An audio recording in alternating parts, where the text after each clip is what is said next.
Now let us proceed to the new topic, which is the scattering of light. This is still part of the waves and optics discussion next to the dispersion of light and the polarization of light. So when we talk about scattering of light, I guess this is you already encountered this way back when you were in high school or even in elementary. So I hope so that it has been discussed already by your teacher. Why is it that skies are blue? Why are sunsets are reddish or orange sometimes? Why do headlights become uh, hard to see during fog time, 'di ba? So these phenomena are explained by scattering of light. Now we have here that the sky is blue, sunsets are red, skylight is partially polarized. That's why the sky looks darker from some angles than from others when it is viewed through polarized sunglasses. So in those parts, those phenomena are explained by the topic of scattering or the scattering of light. Because when, for example, when you look at the daytime sky, the light that you see is sunlight that has been absorbed and then re-radiated in a variety of directions.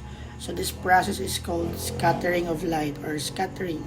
Now, when we talk about scattering of light, so by definition, okay, so by definition, scattering is more on, let me write right here. So scattering of light is more on the redirection. So redirection. It's more on the redirection of light in different directions.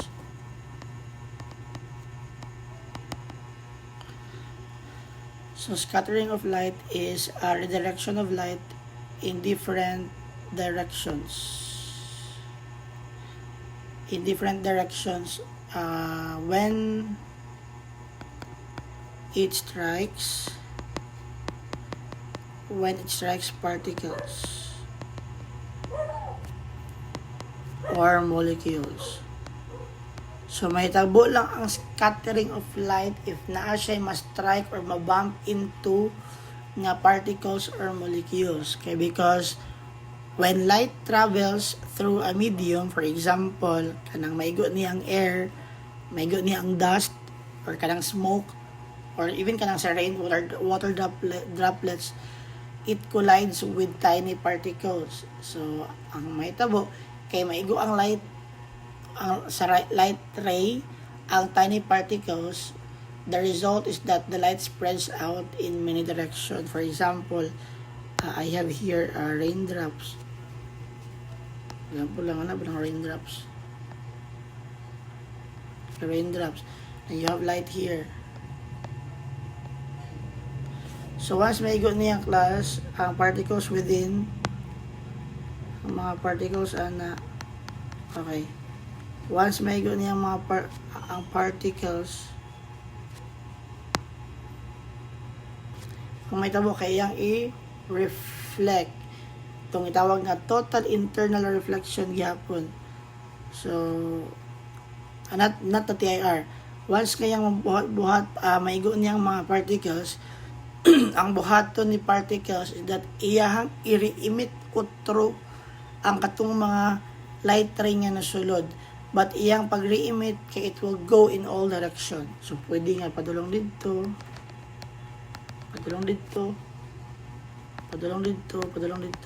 there and so on and so forth. So when light, for example, we have red light passing through the droplets. Ang may tabo kay pag-abot ni droplets particle, once iyang katong mabanggaan, si droplets particle iyang re-emit or iyang spread out ang lights nga katong nasulod sa iyaha. So that time nagkaroon ng scattering of light rays, and that scattering of light rays is emphasizes the redirection of light in different directions. So mao na ang iyang ipasabot. So as a result, ang light spreads out in many directions. Now the question here is, why does scattering occur? So anong mahitabo man gyud ang scattering of light? Now, when the light interacts with tiny particles in the atmosphere, therefore there should a scattering that will happen. Different colors of light will scatter differently because they have different wavelength. So as we have discussed for the previous discussions, that the Roy G. Biv color, the simplest version of the Roy G. Biv colors have different wavelength. Since they have different wavelength, the time that it bumps into another material or obstacle, different color of light will also scatter differently. So that's the concept of the scattering of light. Now, we need to remember that if we have shorter wavelength, kung natin itawag na shorter wavelength, di ba, particularly sa mga lights ang may shorter wavelength, violet, blue, indigo, okay ka na. So kanang, like for example, violet and blue lights, ang mahitabo is they have shorter wavelength. So kung nasa sila shorter wavelength, like blue and violet. So muna sila ang naay mga shorter wavelength. So kung nasa sila shorter wavelength, it also emphasize nga magkaroon sila og dali ang pag-scatter sa ilaha. Ano gani? It's because they have shorter wavelength. So the more nga gamay ang wavelength, mas dali mapascatter ang light. Compare sa katong red, orange, yellow, which is inaasa siya sa upper part of the range nga higher ang wavelength. So for example, kung naata red light, pinaka-high ang wavelength. So therefore, nasa longer wavelength. So kung nasa longer wavelength, ang scattering effect niya kay or scatters less, kumbaga. Ingani ang mahitabo. So take note, when we are talking about scattering of light, the wavelength of the wave or the ray of light matters. When we have, for example, colors that have shorter wavelength, the blue and the violet, they can scatter strongly. But on the concept of the higher wavelength, like the red light, it has a longer wavelength, therefore it scatters less. Manang usually atong makitaan sa sky kay blue because blue has a shorter wavelengths, or indigo has a shorter wavelengths. So they scatter widely or strongly in the atmosphere. But in the context of the red light, especially during sunset and sunset, we will only see a portion of the atmosphere ang nagka-create og scattering sa red light. Okay? So I hope it makes sense. Now, going back sa why the question is that why is the sky blue or why the sky turning blue is because sunlight contains all the colors. Now, take note, when the ray of the sun or the sunlight enters the atmospheres of the earth, si blue light, iyahang i-scatter more strongly. Now, scattered blue light, maabot siya sa itong mata from all direction. That's why it appears the sky appears color blue. So, muna ang nahitabo. For example, kanang illustration niya, from sunlight going to atmosphere particles, then from the atmosphere particles, the blue light scatters everywhere na yun. Same concept with the sunset red. Why the sunset turns color red? Kaya at sunset, meaning sa hapon na, sunlight travels a longer distance through the atmosphere. Diba? Kaya ang most blue light ana is now scattered away before reaching us. So muna ang naabot sa atua is ang red orange and yellow nga color nga therefore sunsets nga appears reddish kung makombine silang tulo. So the remaining light is mostly the red and the orange and yellow. So katong mga shorter wavelength nga blue and violet, upon traveling, ang katong mga colors kay scattered away already before reaching our eyes. So mo nang pasabot nga the shorter wavelength is scatter strongly, mas paspas ang pag-scatter. But the red, orange, and yellow has the longest wavelength or the longer wavelength. Therefore, it scatters less. So that's the concept. Now, there are types of scattering. I don't know if it has been mentioned in the file. Okay. There are types of scattering. This one is, see, I'll write it here. Types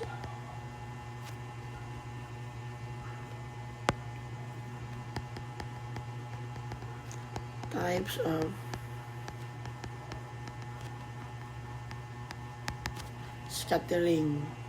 Number 1 is itawag siyang relay.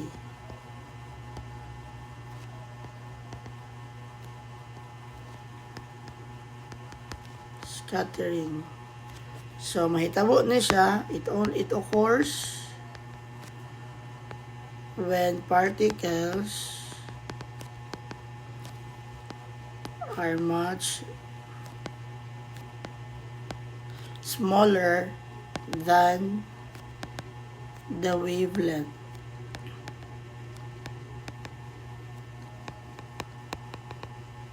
of light. So take note, mahitabo ang Rayleigh scattering when particles are much smaller than the wavelength of light. So gamay ang mga particles nga na-involve compare sa wavelength of light. Like for example, kanang mga air molecules. So they are responsible for mag-create of blue sky, mag-create of red sunset.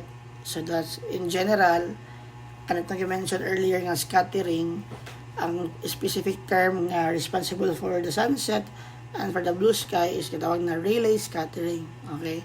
Namo tayo kitawag na mist scattering.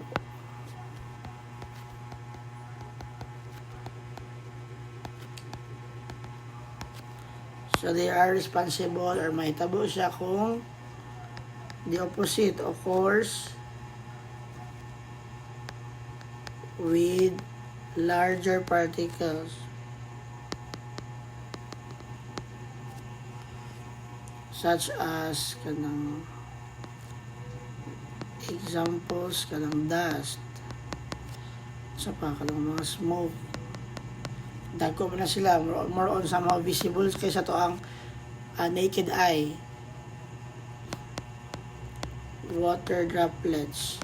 So these are the responsible nga makaproduce og mga foggy appearance. It creates also a white clouds.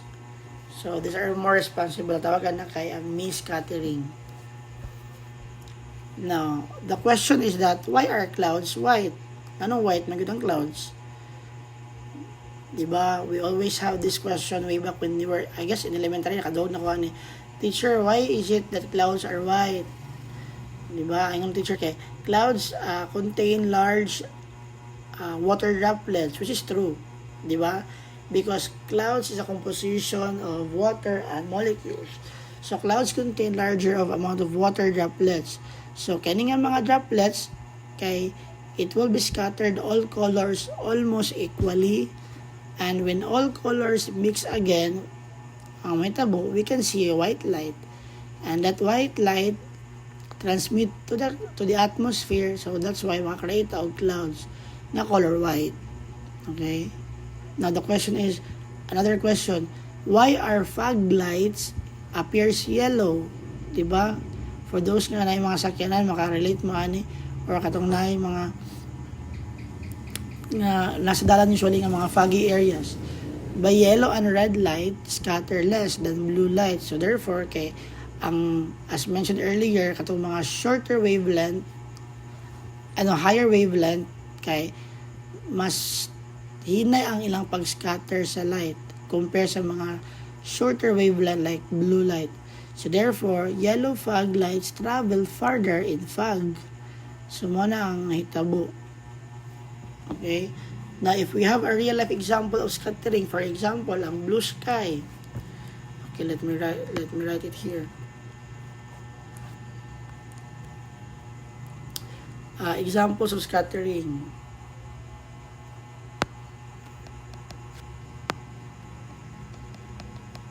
Examples of scattering. Na example, if we have blue sky, kung natay blue sky, kung sa'y may tabo, kung natay blue sky, kung sa kay yung resulta na, di ba, ang blue sky kay blue man siya, therefore shorter yung wavelength,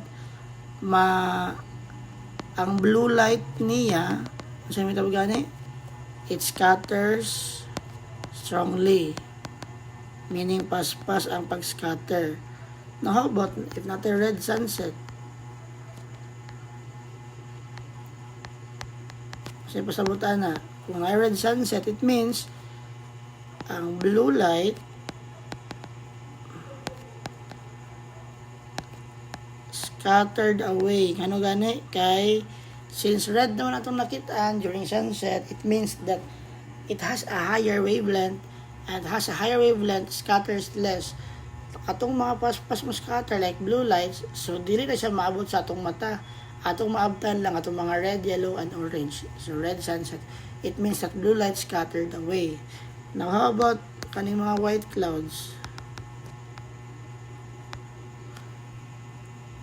Meaning kung natin white clouds, it means that ang tanang colors scattered equally. Diba? Muna yung pasabot ako kanina nga, if you have the white clouds, therefore ang tanang colors must scatter siya equally. Now how about kung naabot tayo foggy headlights? Okay. Foggy headlights. Especially sa mga sakyanan na yan na may ngana. Diba light scattered? Kung foggy headlights, gani light scattered by water droplets. So, kaya na may water droplets ka nakapascatter sa light, it creates a foggy headlights. Okay, especially those droplets ng mga dagko, like smoke, water, okay, and kana. How about, okay, na light night term. How about the smoke filled room? So, ang room kay puno kayo sa smoke. Sa metabo. So, ang dust particles iyang i-scatter ang light. Iyang i-scatter ang light sa dust particle. Now, why is the sky blue during the daytime? Ano man yun nga ang sky kay very blue during the daytime? Now, blue light has a shorter wavelength and it scatters more strongly by air molecules. So, nang ipasabot ganina, thus, ang scattered blue lights reaches our eyes from all direction. Okay? So, I hope it makes sense our discussion of the scattering of light.